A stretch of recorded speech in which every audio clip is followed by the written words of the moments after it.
Content warning for profanity, alcohol use, and adult themes.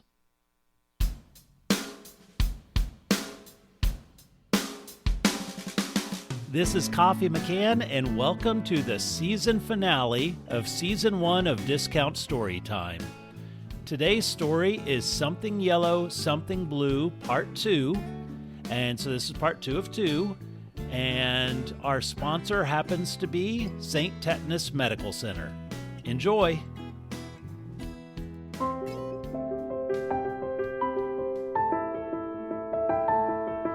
We at St. Tetanus Medical Center believe in innovation, especially visionary practices to increase revenue. That's why St. Tetanus Medical Center is the first hospital in the Scamverse to implement groundbreaking use of coin-operated wheelchairs, Foley catheters, home oxygen equipment, and pacemakers. We at St. Tetanus Medical Center will continue to make change for you. Really, we now have a coin machine by the main entrance. St. Tetanus Medical Center. Of all the things we spread, kindness is first.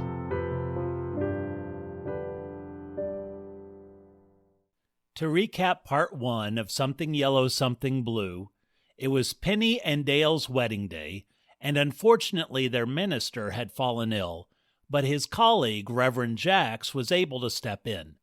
The ceremony was attended by friends such as the spidery gal doll and the hound-like Frumpen, as well as family and two elderly wedding crashers in green dresses. All seemed to go well until Reverend Jax asked which deity this ceremony was under. For the first time, the bride and groom discovered they worshiped different goddesses. The ceremony spun out of control and ended. Now it's time for the reception.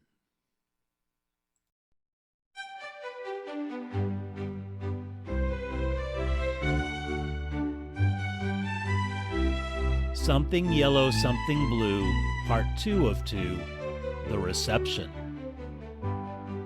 The reception hall was across the street from and nearly as old as the cathedral. Unlike the cathedral, the reception hall had been recently updated to accommodate modern guests. Large windows, which used to show the beautifully manicured gardens, were bricked over and covered with screens showing advertisements. Tall rafters, which once held antique crystal chandeliers, now held commercial blasting speakers. The hand-painted wood flooring was now covered with bright orange shag carpet. Considerably fewer wedding guests bothered to cross the street and attend the reception. Those that trickled in formed separate clusters. Every group eyed other groups with disdain. The spidery gal doll stood at the appetizer table loading a small plate when the basset houndish Frumpen waddled up and said, "It horrified my goddess to know I associated with you." The gal doll didn't even bother with eye contact. "Kiss my ass, jerk! Don't bother sitting next to me! My goddess doesn't want your fleas!" "Oh, I hope you choke!" The Frumpen knocked over the gal doll's plate with his tail before walking off. There was only one small table, far in the back corner, with the sounds of laughter. The short and tall old ladies drank Meyerberry wine, chatted, and giggled loudly. The wedding guests muttered sourly, "Clearly they are no good wedding crashers." Shameful the way they are carrying on. The goddess would not allow that. "The goddess should smite them both." Time for the wedding party entrance came, and guests were relieved to get this over with. Ignoring tradition, the bridesmaids hurriedly took a seat at the table of honor. Next, the groomsmen sulked in and sat. The ring-bearer and flower girl, now forbidden from attending, were at home getting parental lectures on how the goddess would torture their eternal souls for so much as saying hello to someone different much less befriending them. Dale's fathers, instead of attending the reception, spent their afternoon anywhere else. Penny's mother also refused to attend. The father of the bride only showed up to mitigate any more lost profit. He successfully auctioned off the untouched wedding cake. Unfortunately, he found the cake smothered in bird droppings. He looked up at the rafters to find the heathen bird folk of Astrid Minor glaring down at him. The newlyweds entered next, eyes and faces red. They separately walked to the dance floor as their song, Forever Unbreakable Love Forever, played. Instead of dancing, they stood glaring at each other until the song ended. Traditionally, the bride and groom sat next to each other at the table of honor, but given current circumstances, they took seats at separate ends. The father of the bride gave the first speech. As he stood, the tipsy old lady wedding crashers in the back cheered. Yay! Hey, you old biddies, that wine you're sucking on down there isn't free. You're guzzling away my profits. I'll have you know the Blue Goddess would be ashamed. My precious daughter just married that guy. Everyone is to eat and drink as little as possible. I can still make some profit from this uneaten food and wine. Also, we are skipping cutting of the cake, but we are selling slices for $3 each. Ignore the white splotches. What a waste of a day. He threw down the microphone and stormed out. Next came the best man's speech. Joey Blazertoff of Planet Nimbo, still in cut-off denim shorts and a boner for bridesmaids t-shirt, sauntered to the microphone, coughed, and cleared some mucus from his nose. I'd do each of you bridesmaids, even at the same time, if you, ask me. He let out a fart and sat down. The tall wedding crasher laughed. You'll tire yourself out, Bobby, she called and took a drink. Joey almost fell off his chair. How did she know my childhood nickname? He asked himself. The maid of honor walked to the podium, careful not to swing her arms or look upwards. For the maid of honor speech, I will read the first chapter of my new fan fiction book, Team Ragtag Adventures, Book 3, The Horny Chronicles. Clearing her throat and putting on thick reading glasses, she began. Chapter 1. In the dark of night, Lava Hawk could feel her panties dripping.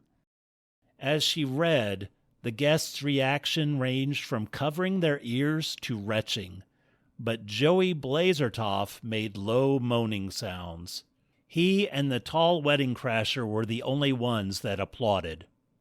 The reception came to a merciful close, and the guests walked out without a word.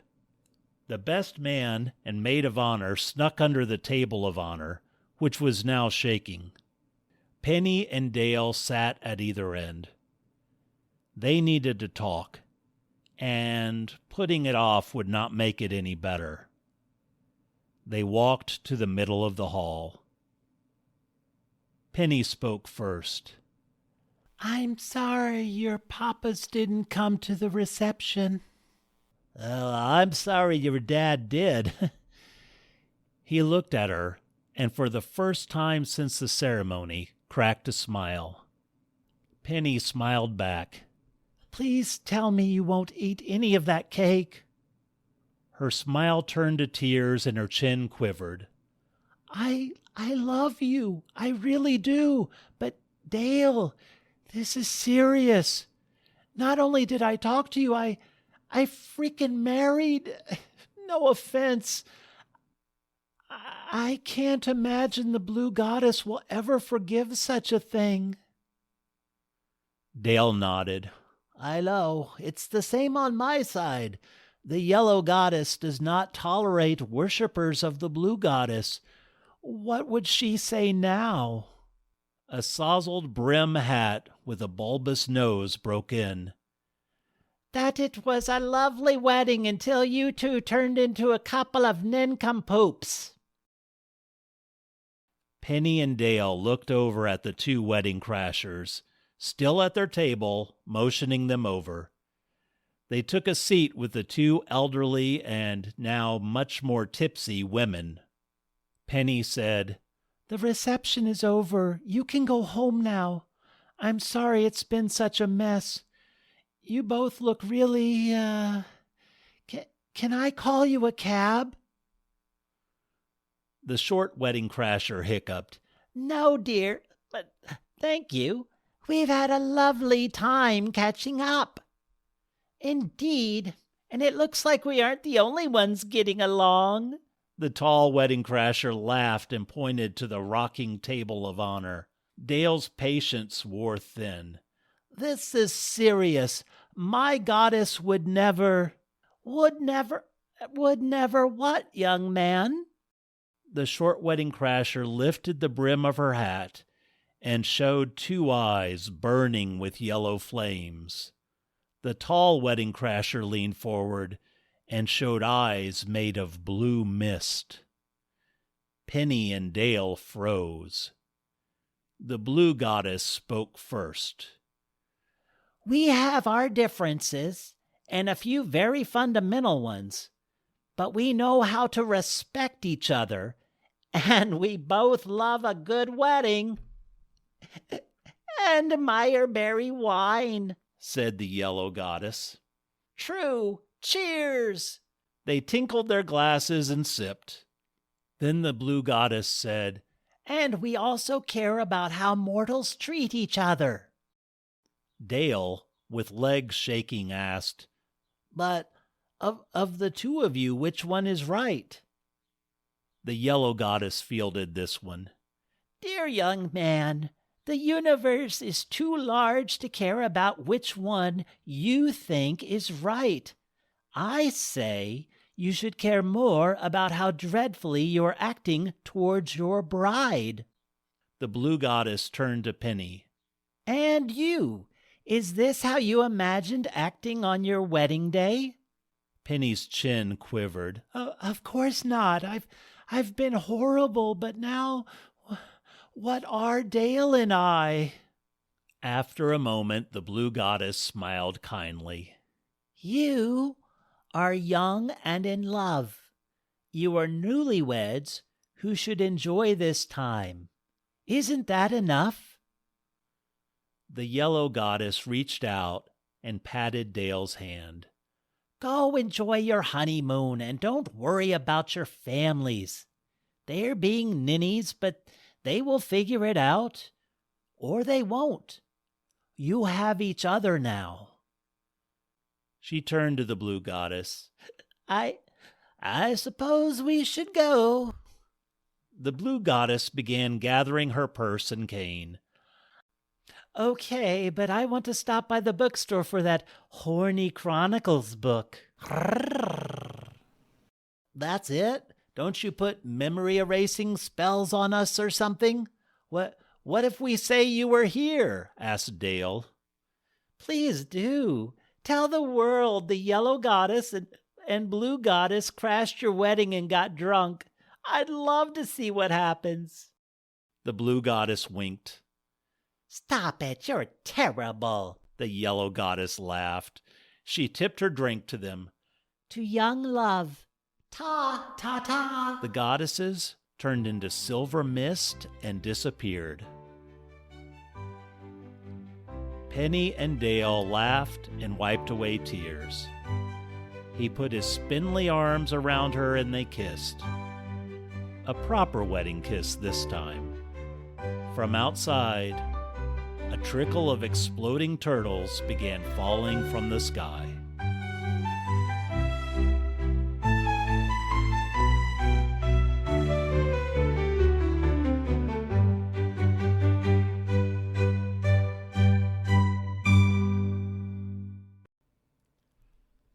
Well, gang, that's the end of Season 1.